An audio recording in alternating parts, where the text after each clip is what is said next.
네, 반갑습니다, 여러분. 오랜 시간 동안 기다리셨습니다. 자, 지금부터 우리 세종사이버대학교 소프트웨어공학과에서 준비한 온라인 실시간 특강을 진행하도록 하겠습니다. 자, 이번 특강에서는 우리가 2021년도를 맞이해서 빅데이터 시대에서 우리의 역할, 우리가 준비해야 될 게 뭘 준비해야 되는지 그런 내용으로 특강을 준비하였는데요. 오늘 특강에 참여할 연사님으로서는 실제 서울시 빅데이터 담당관이시고 실제 과장님이시고 서기관으로 계신 이수재 서기관님을 모시고 또한 우리 소프트웨어공학과의 겸임 교수로 계신 이수재 교수님 모시고 이번 특강을 진행하도록 하겠습니다. 먼저 이번 특강에 참여하신 이수재 교수님을 소개해드리겠습니다. 네, 안녕하세요. 이수재입니다. 네, 저는 이제 서울시 이제 빅데이터 담당관으로 이제 이번 주부터 좀 근무를 하게 됐고요. 서울시가 이제 여러분들이 어떻게 생각하시는지 잘 모르겠지만 서울 하면은 국제적으로 글로벌하게 어느 정도 이렇게 위상을 갖고 있을 거라고 생각하시나요? 여기 채팅창도 제가 같이 띄워놨거든요. 그래서 여러분들 여기다가 이제 채팅으로 좀 이제 말씀해 주셔도 되고, 예, 이제 이렇게 마이크로 얘기해 주셔도 좋습니다. 네, 그래서 서울의 인구 몇 명일까요? 네, 1000만이라고 이제 상징적으로 이제 넘었었죠. 이제 인구 절벽 시대가 다가오면서 980만 정도로 떨어졌으며 좀 이제 1000만 서울이라고 하긴 하지만, 근데 그 전에 지금 세계에서 가장 인구가 많은 도시가 어디일까요? 일단 제가 준비한 답은 베이징이었고요. 베이징이 이제 1000만 조금 넘을 겁니다. 도쿄는 우리나라 서울보다 작고요. 그리고 이제 베이징이 우리나라 서울보다 인구가 많게 된 게 얼마 되지 않았습니다. 제 기억으로는 4년 전 그 이야기는 이제 그 전까지는 서울이 그 글로벌 도시 이제 이러한 수도에서 가장 많은 그 인구를 가지고 있었다라는 겁니다. 그만큼 이제 큰 도시라는 거죠. 어떻게 보면 또 이제 밀집도가 되게 높고 그렇기 때문에 저희가 이제 밀집도가 높기 때문에 이제 힘든 면도 있지만 어떻게 보면 되게 편한 것도 있는 거예요. 집적도가 높다라는 것은 경제적으로 이제 많이 나타나게 되고, 조그만 이 서울에 1000만이 살기 때문에 그 의미는 어떻게 보면은 그 1000만의 인구들이 만들어낸 데이터, 생활 데이터들이 쌓이고 있고, 그것들을 가지고 우리는 이제 또 새로운 미래를 준비할 수 있는 좋은 인프라를 갖고 있다라고 생각을 하고 있습니다. 그래서 이제 서두를 이렇게 좀 시작하는 것은 이제 여러분들이 이제 많이 계속 반복적으로 들었고 4차 산업혁명 시대의 핵심 자원은 바로 데이터라고 이야기를 합니다. 그래서 그 이유가 무엇인지, 그래서 그것과 이제 우리나라 정부는 어떻게 그 활성화 정책을 하고 있는지에 대해서 한번 같이 살펴보도록 하겠습니다. 제가 이어폰을 하고 있는데 이거는 여러분들하고 실시간으로 대화하려고 하는 건데, 지금 상황을 보니까 여기 이제 질문은 Q&A는 들으면서 Q&A는 일단은 이게 하울링이 생겨요. 그래서 Q&A는 여기 그 채팅창으로 좀 하고요. 그리고 혹시 이제 발언을 하고 싶으신 분은 바로 마이크 켜셔서 바로 질문하셔도 괜찮습니다. 이제는 뭐 경직되지 않고 실시간으로 했으면 좋겠습니다.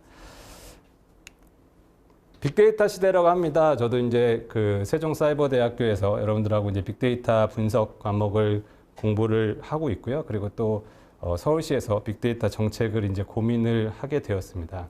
근데 왜 빅데이터 시대인가라고 우리가 한번 먼저 좀 살펴보는 그러한 시간을 가져보도록 하겠습니다. 이 그림 아마 여러분들 중학교 이제 사회 시간이나 고등학교 사회 시간에 보지 않으셨을까, 아니면 많이 봤던 그림일 겁니다. 진화론적인 관점에서 그려놓은 그림이죠. 사람이 호모 에렉투스, 호모 사피언스, 호모 하빌리스 이렇게 표현을 합니다. 그래서 호모 에렉투스는 사람이 직립을 했다. 이게 이제 동물과 사람과의 차이점 중에 하나고요. 호모 사피엔스, 사피엔스라는 것은 지혜가 있는 사람이라는 뜻이죠. 그래서 지혜가 있다라는 거고요. 그래서 사람은 생각하는 사람이다. 그리고 호모 하빌리스, 하빌리스라는 게 핵심입니다. 여기 이제 보이실 거예요. 그래서 도구를 활용할 줄 아는 사람이다. 그래서 사람과 동물 그리고 또 사람 중에서도 내가 어떤 도구를 사람하고 동물하고 구분짓는 하나의 특징 중에 하나가 도구를 활용할 줄 아느냐 모르냐 이게 하나가 있죠. 도구를 활용할 수 있는 동물은 그렇게 많지 않을 거예요. 제가 뭐 그쪽에 전문가는 아니어서 근데 원숭이 정도 좀 활용할 수 있지 않을까라고 생각을 하지만 인간처럼 도구를 많이 활용할 수 있지는 않을 겁니다. 또 하나는 사람 중에서도 내가 어떤 도구를 사용하느냐에 따라서 나의 무엇이 결정될까요? 나의 직업 또는 나를 정의하는 게 결정이 됩니다. 요리사는 무엇을 활용을 하죠? 요리 도구. 그리고 패션 디자이너는 가위나 재봉틀 또는 이제 이건 예전 이제 그 고전적인 이제 방법이겠죠. 지금은 오히려 컴퓨터를 활용을 해서 활용을 할 겁니다. 그럼 데이터 분석가는 이제 데이터 분석을 하기 위한 컴퓨터라는 도구를 어떻게 활용하느냐. 이런 하드웨어적인 도구도 있지만 소프트웨어적인 도구들도 분명히 있습니다. 이게 바로 우리가 전공이라고 표현을 하는 거겠죠. 그래서 내가 어떤 전공을 갖고 있느냐. 그래서 도구라고 생각을 하고요. 이 도구를 잘 다루면 어떻게 될까요? 나의 가치가 높아지겠죠. 그냥 일례로 쉽게 얘기하면 프로 야구 선수가 다뤄야 될 도구를 한번 생각을 해요. 투수는 공이라는 도구를 얼마나 잘 다룰 줄 아느냐에 따라서 그 사람의 가치가 높아질 것이고요. 지금 가장 핫한 손흥민 선수는 축구공이라는 도구를 그리고 나의 발이라는 도구를 정말로 누구보다 잘 활용하기 때문에 사용을 하게 됩니다. 그럼 빅데이터 시대가 나타난 이유는 여기에 이제 포노사피엔스라는 이 개념을 이 용어를 이제 처음에 이야기하신 분이 성균관대의 최재봉 교수님이라고 합니다. 포노사피엔스 아마 들어보신 분들 많으실 거예요. 포노사피엔스 여기 이제 딱 도구라는 표현으로 이렇게 있죠. 우리 이제 모바일 폰을 갖고 이제 그 움직이는 사람들이다라고 데이터 시대를 특징 짓는 도구로 모바일 폰을 이야기했습니다. 왜 이게 특징이 되느냐라고 이야기를 하면 이렇게 바뀌죠. 특징적으로. 요거 기억 다 나시죠? 사회 시간에. 그래서 석기 시대, 청동기 시대, 기계 시대, PC 시대, IoT 시대, DT 시대, AI 시대 이렇게 제가 구분을 했어요. 석기 시대에 가장 누가 돌을 잘 다룰 수 있느냐. 청동기 시대는 철과 청동기를 누가 잘 다루고 만들 수 있느냐. 이거에 따라서 나의 재산도 쌓을 수 있고 나의 사회적 위치도 달라질 거였습니다. 기계의 시대는 누가 부를 쌓을 수 있었을까요? 기계를 잘 다루는 사람. 철강한 카네기, 철의 시대니까. PC의 시대는 누구죠? 도구, 대표적인 도구 이거를 잘 다룬 사람? 마이크로소프트의 빌 게이츠나 애플의 애플 컴퓨터, IBM 이러한 지금 이제 나타나는 그룹들이죠. IoT 시대로 넘어가면서 어떤 변화가 있을까요? IoT 시대로 넘어가면 IBM이나 MS, 애플, 현재 애플도 그리고 마이크로소프트도 여전히 강자로 군림을 하고 있습니다. 하지만 우리가 많이 이야기하는 페이스북, 아마존, 넷플릭스, 구글 이러한 기업들이 앞서 나가고 있습니다. 이유는 무엇이죠? IoT는 인터넷 오브 띵스라는 용어의 약자죠. 그래서 모든 것들을 연결을 한다. 그 모든 것에는 사물도 있지만 something도 있지만 someone도 있는 거죠. 사람을 연결하는 플랫폼이 아마존 페이스북이고 구글은 어떤 모든 것들을 한번 연결해 보겠다. 세상의 모든 것들을 연결해 보겠다. 이러한 IoT 시대가 있기 때문에 그러한 IoT는 모든 것들의 데이터를 수집할 수 있는 시대가 된 거죠. 그렇기 때문에 우리는 데이터 시대, DT 테크놀로지, 그러니까 데이터 테크놀로지라는 시대를 맞이하게 된 거고 이 데이터 테크놀로지 시대의 핵심 도구가 소프트웨어적으로는 바로 AI라는 거죠. AI라는 게 다량의 데이터를 가지고 내가 인사이트를 만들기 위해서 만들어낼 수 있는 좋은 도구라는 겁니다. 그래서 이러한 도구의 활용의 변화가 있고 이런 시대 흐름에 따라서 이제는 빅데이터가 생겼고 그 데이터를 얼마나 잘 활용할 수 있는 도구, AI를 활용할 수 있느냐에 따라서 내가 이 시대의 강자들을 이길 수 있는 새로운 도전의 시대가 그 기회가 생겼다라고 저는 생각을 합니다.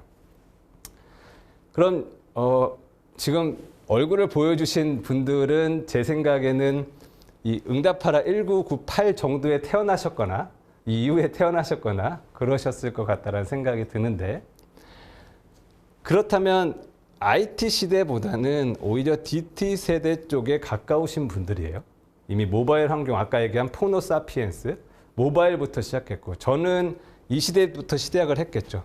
제 중학교 때나 이럴 때는 이러한 한 사람의 하나의 PC, 이것만 우리 집에 와도 되게 좋았던 거죠. 근데 지금 뭐 이런 집보다는 집에 PC, 요즘 뭐 데스크탑 가지고 집에서 하시는 분은 많지 않을 거라고 생각을 해요. PC 게임을 좋아하시는 분은 좀 다를 수 있지만 PC 있을 거고요. 또 노트북이 있을 거고요. 이때는 이거 예전에 그 차 한 대 있는 것처럼 PC 한 대, 집안에 PC 한 대 있으면 온 가족이 돌아가서 썼어요. 그러니까 개인이 제가 이렇게 정의를 했는데 현재 있는 위치에서 세상을 연결할 수 있는 도구가 하나 있는 거예요. 개인 또는 가족이. 근데 현재는 개인 또는 가족이 현재 위치에서 세상을 연결할 수 있는 수많은 도구가 있다는 거죠. 이렇게 됐기 때문에 이 세상을 바라보는 관점이 되게 다양해질 수밖에 없는 시대다라는 게 바로 DT고요. 정리하면 데이터가 한 사람이 다양한 스토리로 데이터를 만들어냅니다. 얘는 컴퓨터라는 하나의 도구로만 만들어내는데 모바일 폰, 오디오에서도 만들어내죠. 오토모빌, 자율주행 자동차에서 만들어져. 스마트 홈에서도 만들어내죠. 내 모든 데이터들이 다양한 관점에서 바뀌는 거예요. 그렇기 때문에 IT 시대하고 DT 시대는 그러니까 이런 질문, 여기 제가 정의를 한 이유는 IT하고 DT하고 차이가 뭘까요? 라고 했을 때 제가 바라보는 관점을 잠깐 설명을 드렸습니다. 그래서 이러한 것들을 이러한 시대에 우리가 도구로서 활용할 수 있는 게 바로 이러한 빅데이터 기술 부분이겠죠.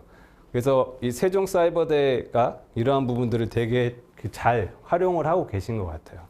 저희 서울시도 이제 빅데이터 캠퍼스나 이런 것을 통해서 이러한 환경들을 여러분들이 활용할 수 있게 제공을 하고 특히 여러 가지 이제 그 품질 높은 데이터들을 제공을 해서 분석을 할 수 있는 그런 것들을 제공을 하고 있는데 조금 전에 이제 교수님이 설명하셨듯이 이러한 하둡 환경이라든지 클라우드 환경, 조금 이따가 이제 정부 정책에서도 말씀을 드리겠지만 클라우드 환경을 직접 실습 위주로 경험을 할 수 있고 사스 개념으로 이러한 분석 소프트웨어들을 활용을 할 수 있다. 이 사스와 소프트 에즈 서비스의 사스는 좀 달라요. 이거는 이제 통계 그 플랫폼이고 이건 R이고요. 파이썬 한 번씩 배우셨을 겁니다. 그리고 가장 범용적으로 사용되는 엑셀도 분석 플랫폼 중에 하나겠죠. 그리고 이런 시각화 툴을 통해서 우리가 빅데이터 시대를 활용할 수 있는 도구들을 이제 이런 과정을 통해서 배우고 있습니다. 그래서 이런 것들을 잘 활용하는 사람들이 필요하고 저런 것도 우리는 소프트웨어라고 보이지만 말하고 있지만 제가 또 한 차원을 또 구분을 짓자면 지식이라기보다는 저것도 하나의 툴이죠. 툴. 그렇지만 그거보다 좀 더 소프트한 날리지 개념으로 소프트한 것들이 바로 이겁니다. 그래서 여러분들이 이 지식이 있어야 아까 말씀드린 이러한 툴들을 활용을 잘 할 수가 있는 거죠. 그래서 이 툴을 활용하기 위해서 필요한 게 바로 수학적이나 통계학, 컴퓨터공학. 그래서 DT 시대에 필요한 학문들이 바로 이런 것들이 아닌가. 그래서 통계학을 배우고 수학 기반의 통계학을 배우고 컴퓨터공학을 통해서 이러한 딥러닝이나 머신러닝, 인공지능이라는 이러한 다양한 알고리즘을 현실 속에 적용하는 게 바로 DT 시대를 이끌어갈 인재들이 갖춰야 될 역량이라고 생각합니다. 이게 과거에는 사실 페이퍼로 막 이상한 막 수학, 연산 이거부터 하고 막 손으로 하다 보니까 너무 어려웠어요. 근데 지금 아마 잘 배우시거나 이제 유튜브나 또 여러 가지 온라인 강의 또 세종사이버대학교에서 제공하는 강의를 통해서 배우시는 분들은 쉽게 예제나 이런 걸 통해서 직관적으로 배울 수 있는 그러한 아마 해보시면 이게 되게 어렵게 느껴질 수도 있지만 직접 코딩 조금 하셔서 들어가 보시고 한 발 한 발 걸어가시면 저는 누구나 할 수 있는, 이제는 그리고 누구나 해야 되는 그러한 거라고 생각을 합니다. 그래서 이러한 빅데이터 시대의 환경에서 정부도 우리나라가 이제 뒤질 수는 없잖아요. 특히 우리나라가 바로 무슨 강국이었죠? IT 강국이었어요. 아마 해외 제 경험 잠깐 좀 말씀을 드리면 한국에 있다가 출장을 가거나 또 잠깐 해외에 체류할 경우가 있으면 가장 불편한 게 뭘까요? 아마 여러분들도 다 경험이 있으실 거예요. 인터넷. 우리나라처럼 와이파이 어디서는 빵빵 터지는 나라가 없죠. 바로 IT 강국, 인프라가 엄청 강국이었어요. 인프라에서. 이거 잘해요. 근데 이거 잘 구축돼 있고 세계 1등. 5G도 우리나라가 1등. 6G도 이제 1등 가겠다. 이런 목표를 세우고 있죠. 근데 요건 갖춰져 있는데 이건 이거죠. 운동을 해요. 운동을 이제 특히 이건 좀 약간 남성분들한테 이제 적용을 하면 운동을 한다라고 하면 일단 으리빵빵한 장비부터 사요. 이 장비 이거 다 쓰지도 않는데 그런 것들을 삽니다. 또 이제 요리 좋아하시는 분, 운동 좋아하시는 분 그렇고 요리 좋아하시는 분들은 또 어떻죠? 요리 도구부터 일단 한 몇백만 원씩 사요. 이게 지금 우리나라의 IT 현실이라고 어떻게 보면 생각을 할 수 있습니다. 근데 더 중요한 건 이제는 뭐냐? 이 재료들, 요리 재료들, 데이터들을 정말로 잘 다듬고 가공하고 활용할 수 있는 날리지가 제일 중요하다. 그래서 그것들을 어떻게 정부에서 만들 것이냐. 사실 이제 이거는 이제 여러분들이 이제 취업을 하시거나 지금 회사 다니시는 분들, 특히 이제 IT나 기획 쪽 이런 분들은 조금 도움이 되실 수 있을 거고요. 또 창업을 준비하시는 분들도 도움이 되실 거라고 생각합니다. 틀은 한 4가지 정도 틀을 가지고 설명을 드릴 건데요. 우리나라 데이터 산업이 어떤 정책이 어떻게 의사결정이 되는지를 일단 먼저 이해를 하시면 우리나라 이제 데이터 산업 활성화 전략이라고 해서 만드는 게 여기에 보시면은 잠깐만요. 먼저 정보통신전략위원회라는 곳이 있어요. 정보통신전략위원회. 그래서 정보통신전략위원회는 정보통신진흥 및 융합 활성화에 대한 특별법에 근거해서 국무총리회 25인이 이제 의사결정을 하는 구조입니다. 그래서 이곳에서 우리가 이제 국가 정보화 계획을 만들고 정보통신 계획들을 이제 수립을 하게 됩니다. 그래서 2018년 지금 현재 적용되는 부분들은 2018년 기준에 정해진 것들이 한 5개년 기준으로 이렇게 적용이 되는데 적용이 되고 있습니다. 그래서 보시면 데이터 활성 전략에서 핵심이 데이터 이용제도 패러다임 전환, 전주기 혁신, 글로벌 데이터 산업 육성을 정정했다. 그래서 핵심은 구축 개방, 저장 유통, 분석 활용 이렇게 되는데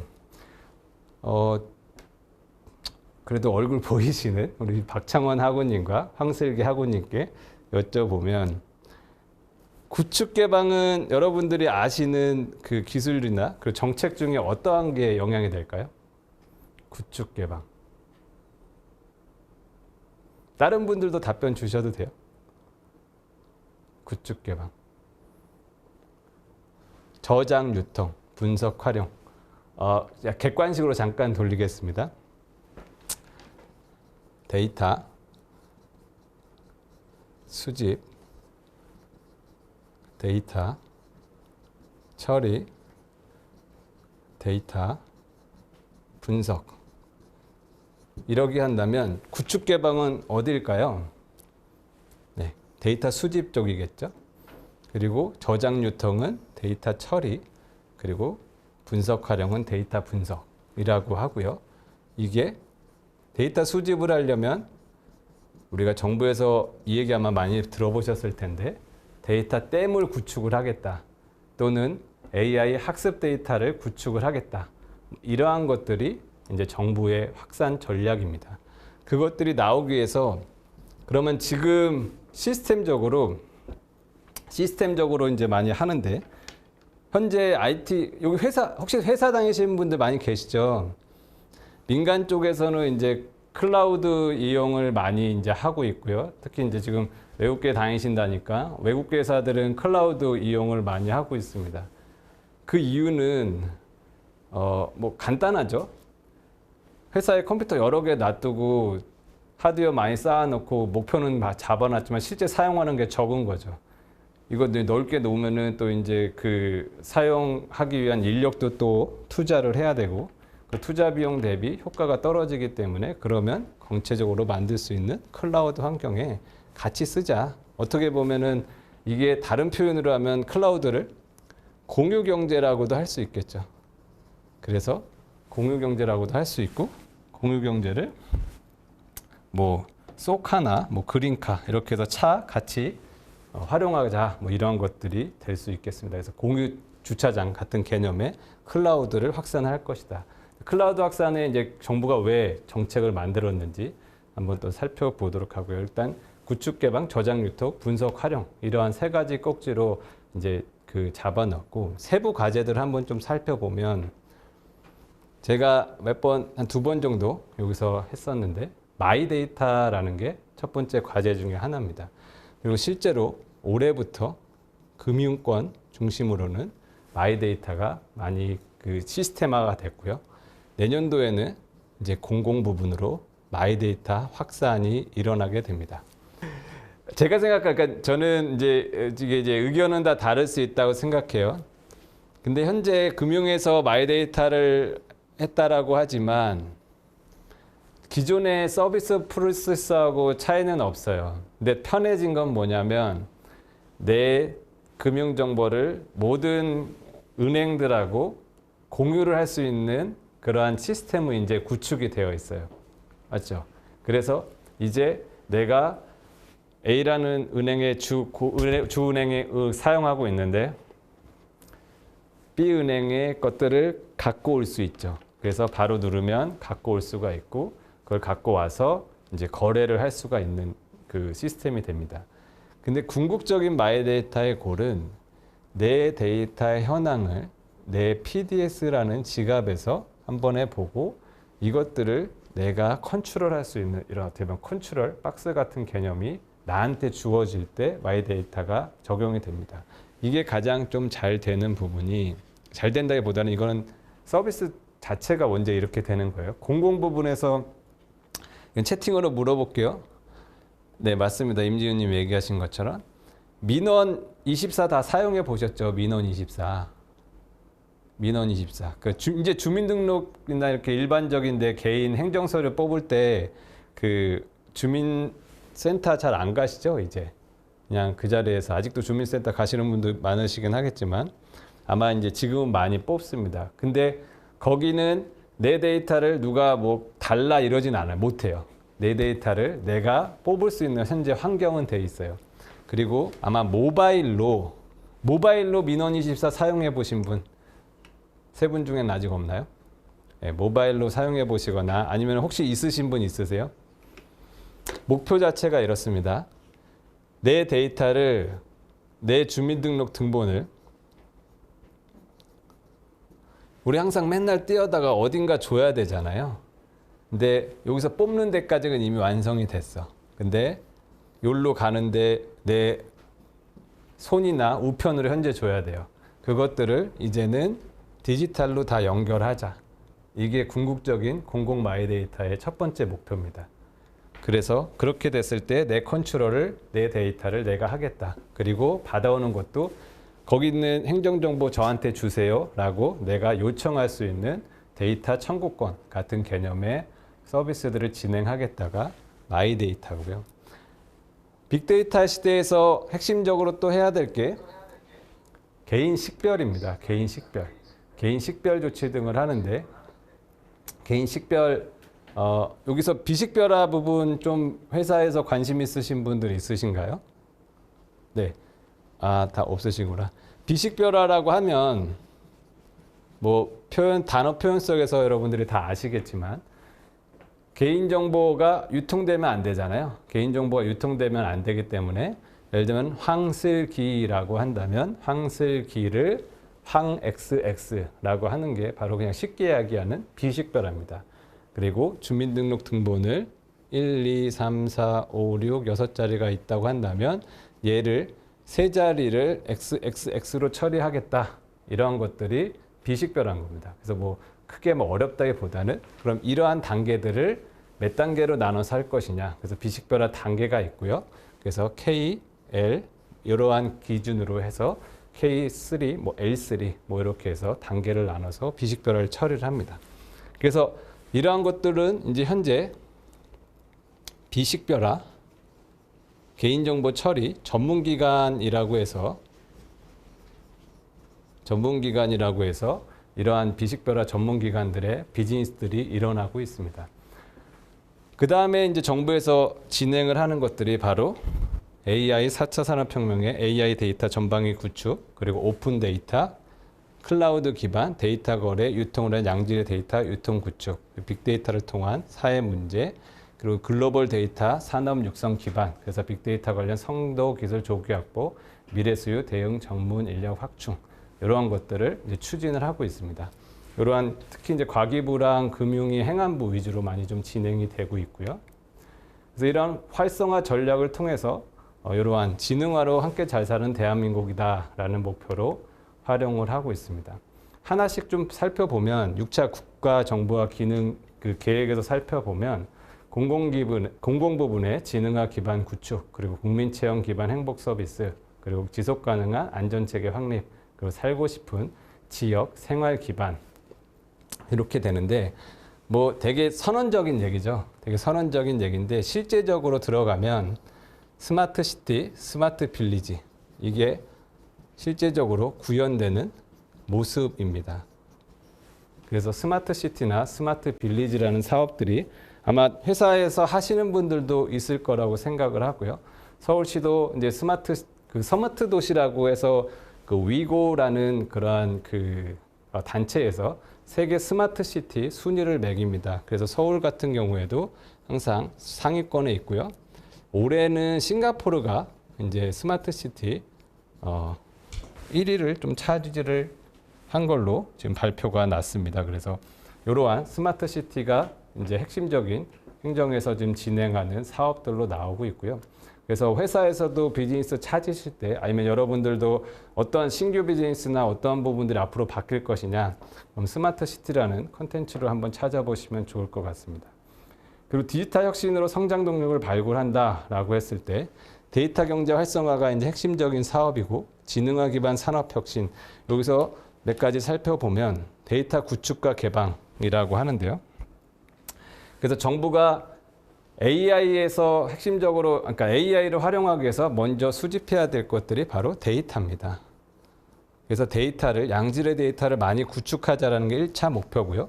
그래서 빅데이터 플랫폼이라고 해서 10개의 각 부처마다 우리나라 중앙행정부에서 각 빅데이터 플랫폼을 구축을 하고 있고 그 플랫폼 밑에 각 플랫폼 밑에 10개의 센터들을 구축을 하고 있습니다.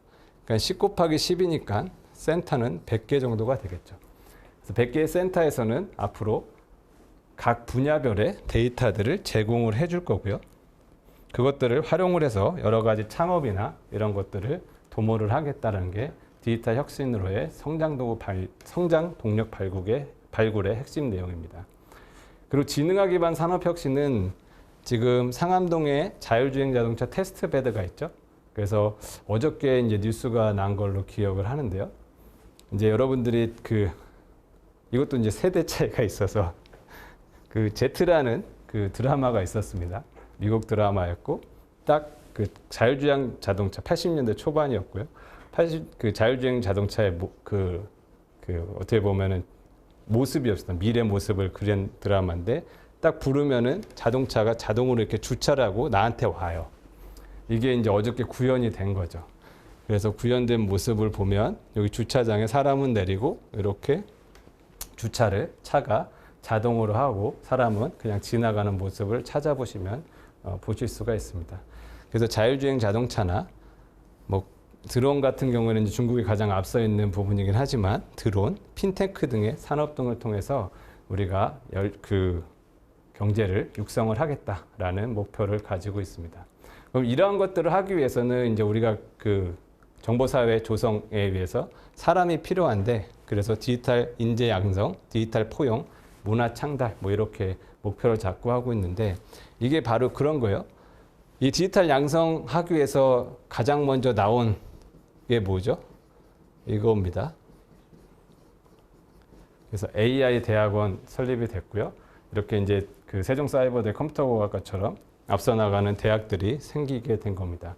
그래서 이러한 인력들, 아마 제가 생각했을 때는 이 그 세종사이버대 그 인력, 그 커리큘럼 자체가 4차 산업혁명 시대에 가장 좀 적합하게 실습 위주로 또 이제 그 인프라들이 바로 최신 기술들을 활용할 수 있게 구성이 되어 있다고 보여집니다. 근데 이렇게 하다 보면 문제가 뭐가 있을까요? 아까도 얘기했지만 도구라는 거는 많이 사용해 보면 잘 사용할 거예요. 근데 이 기회를 얻은 사람들은 어떻게 보면 진짜 해피한 사람이죠. 그리고 저도 해피한 사람이고 이 강의를 듣고 있는 여러분들도 해피한 사람이죠. 왜냐하면 저는 교육을 받았고 여러분들도 교육을 받고 있고.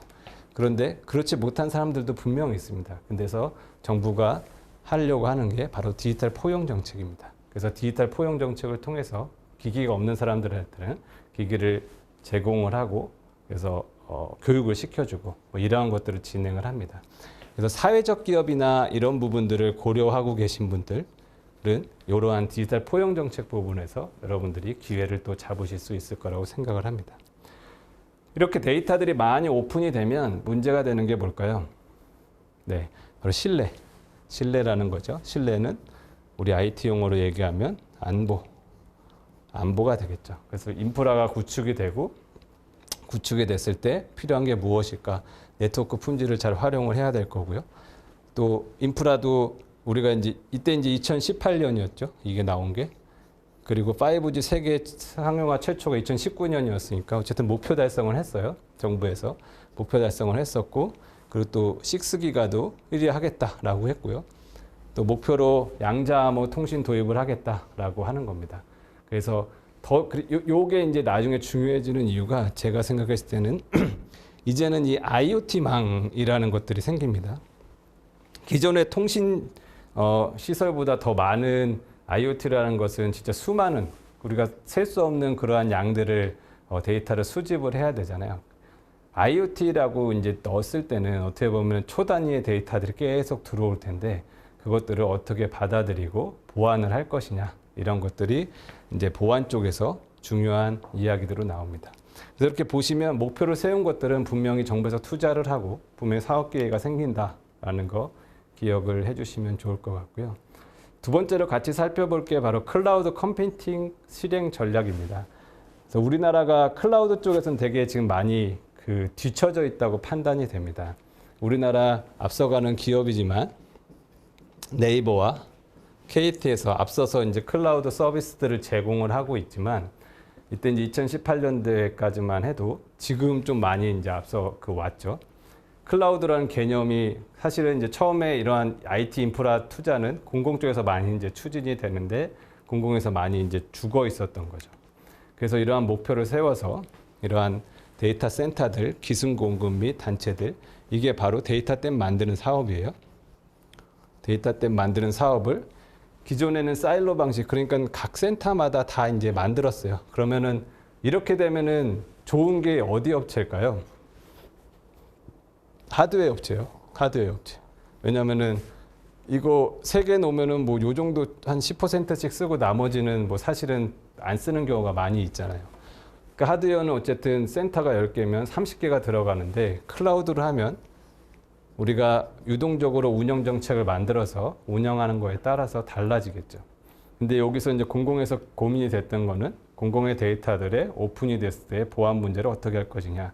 이제 이런 것들 때문에 많이 죽어 있었던 게 바로 클라우드 산업인데 어쨌든 이 부분 개별적인 하드웨어 구매에서 클라우드 컴퓨팅으로 전환이 되고 있다. 그래서 클라우드 업체들 이제 민간에서 많이 생길 겁니다. 네이버에서도 그렇고 KT에서도 클라우드에 투자를 많이 하고 있기 때문에 그래서 그러한 투자들 그리고 올해부터 공공시장이 많이 열릴 거라고 생각을 하고 있고요. 이제 서울시도 지금 갖고 있는 여러 가지 하드웨어 중심의 센터들을 클라우드로 넘기는 그러한 작업들을 기획을 하고 있습니다. 그 기준에는 바로 이 클라우드 컴퓨팅 액팅 전략이 있다라는 겁니다. 그래서 이 액팅 전략을 쭉 보시면서 어떻게 클라우드 그 부분이 진행이 될 것이고, 그러면 나는 두 가지를 생각할 수가 있겠죠. 뭐 더 생각할 수도 있지만 두 가지만 말씀을 드리면, 사업을 준비하시는 분들이라고 한다면 클라우드 부분에서 어떠한 사업 비즈니스 기회가 있을까라고 생각을 할 수가 있을 거고요. 이 부분이 확산이 된다는 것은 그만큼 기회가 생기는 거고, 취업을 준비하시는 분들이라고 한다면 그러면 클라우드 부분에서 어떤 그 기술들을 내가 습득을 해야 될지에 대해서 생각을 하실 수가 있을 겁니다. 그래서 그 실행 전략을 그냥 크게 보면 데이터 접근성, 플랫폼 경제력, 그리고 생태계 신뢰성, 이러한 것들로 진행이 되고요. 구조는 거의 동일해요. 정부 정책들 많이 보신 분들은 아시겠지만 기술을 어떻게 개발하고 경제 활성을 어떻게 할 것이며, 그러기 위해서 인력을 어떻게 양성할 것인가 라는 부분입니다. 이런 부분들이 있으면 여러분들이 또 이러한 그 학교에서도 배우실 수가 있지만 여러 가지 정부 프로그램들이, 교육 프로그램들이 있기 때문에 많이 활용을 하시면 도움이 되실 거라고 생각을 합니다. 그래서 이제 이러한 크게 이제 두 가지 좀 먼저 살펴봤고요. 마지막으로 그럼 내년에 실제적으로 이제 이거는 과거, 이러한 경제 활성화 정책이 나온 그러한 그 배경입니다. 법적인 배경들이고, 지금 이제 코로나로 인해서 취업도 어렵고 여러 가지가 많이 어려운 상황들이고, 회사들도 스타트업도 많이 어렵습니다. 그래서 정부는 이러한 것들을 어떻게 활성화하려고 하느냐 한번 살펴보고, 여러분들이 이러한 전반적인 그림을 가지시고 여러분들이 내년 뭐 학업 계획이라든지 뭐 사업 계획 뭐 이런 것들에 도움이 되셨으면 좋겠습니다. 이거는 어저께 발표된 따뜻한 자료고요. 원래는 이 내용이 아니라 다른 강의로 준비를 했다가 어저께 이걸 발표가 나서 이걸로 한번 다시 넣었습니다. 보시면 데이터 경제 활성화라는 큰 꼭지를 동일하게 가져갑니다. 그래서 민간 합동, 데이터 거버넌스 구축, 데이터 기본법 제정 등. 그래서 내년에는 아마 이 부분 그 법 제도들이 얼마나 바뀌는지 한번 관심 가지고 보시면 좋을 것 같아요. 지금 데이터 활용에 있어서 가장 그 문제가 되고 있는 정보보호, 특히 개인정보 보호에 대해서 어떻게 처리가 되는지 아마 여러분들이 관심 있게 보시면 재미있을 거라고 생각이 듭니다. 그리고 민간합동 데이터 거버넌스 구축에서의 핵심 기술이 조금 전에 설명드린 바로 클라우드입니다. 클라우드에서 이것들을 어떻게 풀어나가는지 한번 보시면 좋을 것 같고요. 아까 서두에 잠깐 말씀드린 마이데이터, 이 부분이 이제 금융은 작년 데이터 3법 통과해서 이제 법제도가 준비가 됐고, 법제도가 준비가 됐기 때문에 지금 각 은행별로 어느 정도 시스템이 구축이 다 되어 있습니다. 그래서 올해부터는 보다 적극적인 그런 서비스들이 나올 거라고 생각이 들고요. 공공 부분이 있죠. 그래서 이제 의료 공공 부분이 마이데이터 플랫폼, 이렇게 선언이 됐다라는 것은 아마 다양한 과제와 그 정책 사업들이 나올 겁니다. 그래서 혹시 회사에서 R&D 쪽이라든지 그리고 정부 정책 사업 쪽에 그 업무를 맡고 계신 분들은 이 마이데이터 플랫폼 구축이 어떻게 진행이 되는지 각 부서를 확인해 보시면 여러분들 사업하시는 거나 기획하실 때 도움 되실 겁니다. 데이터 분석 사업도 엄청 많이 나올 거라고 예측이 됩니다. 특히 이제 소상공인들을 위한 사업들, 특히 이제 정부 쪽 사업하시는 회사 다니시는 분들이나 그쪽 생각하시는 분들은 코로나로 해서 경제가 다 무너졌기 때문에 특히 이분들 도와주실 그러한 아이템들, 아이디어들이 있어서 그 정부에 제안하시면 아마 많이 그 선택되실 거라고 생각을 합니다.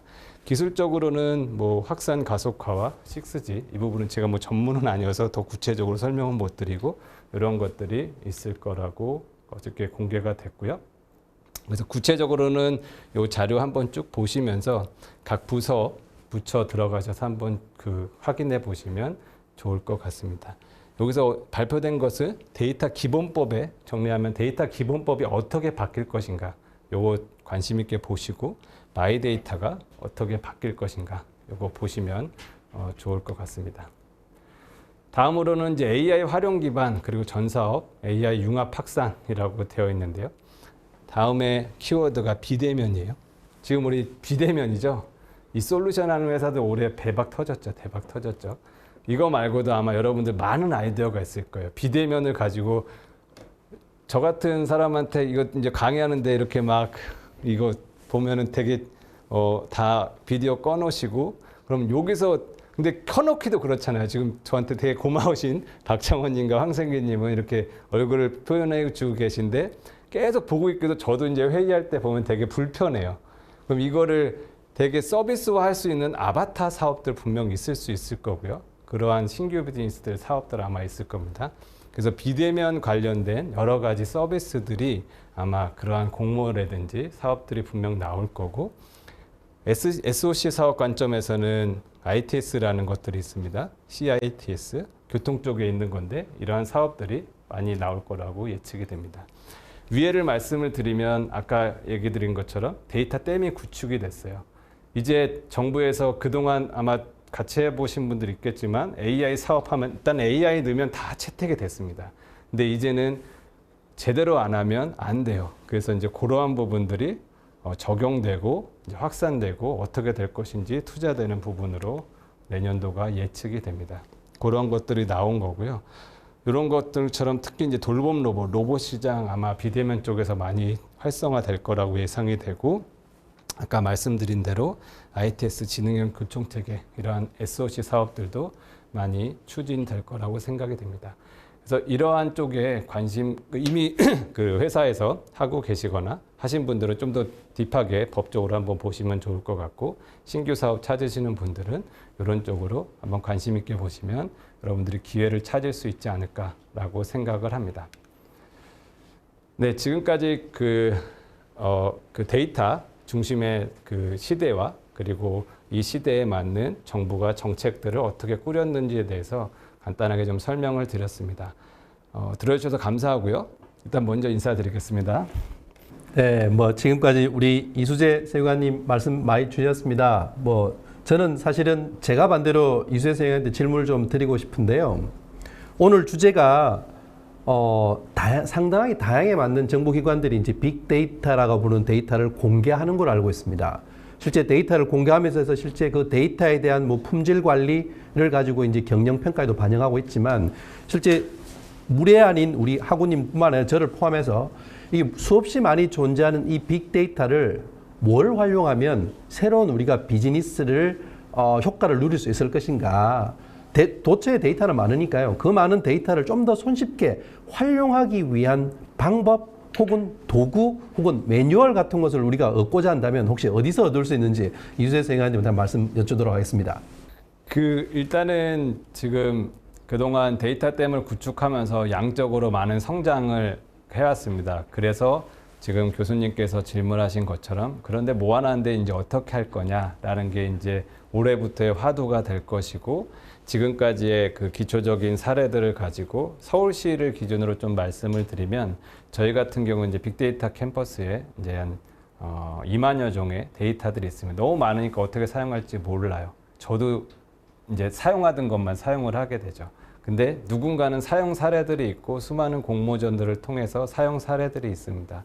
그래서 현재 1차적인 서울시의 목표는 이러한 데이터들이 있고 이러한 데이터들을 사용한 코드나 활용 사례들을 가지고 매칭을 시켜서 한 번에 보여드리는 형태로 진행을 일단 해서 여러분들이 쉽게 접근하셔서 쉽게 이해할 수 있는 그러한 좀 서비스를 제공을 할 계획이고요.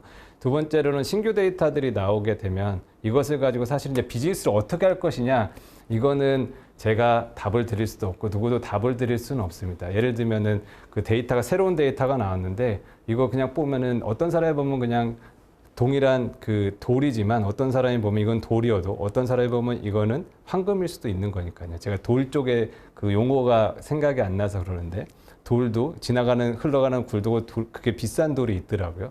그래서 그거는 그 데이터를 보는 눈을 키우는 게 중요한데 그 눈을 키우는 눈은 뭐 한 번에 되는 거는 분명 아니겠죠.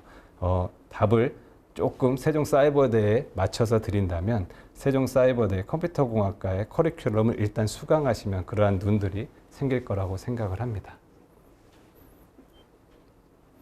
네, 뭐 고맙습니다.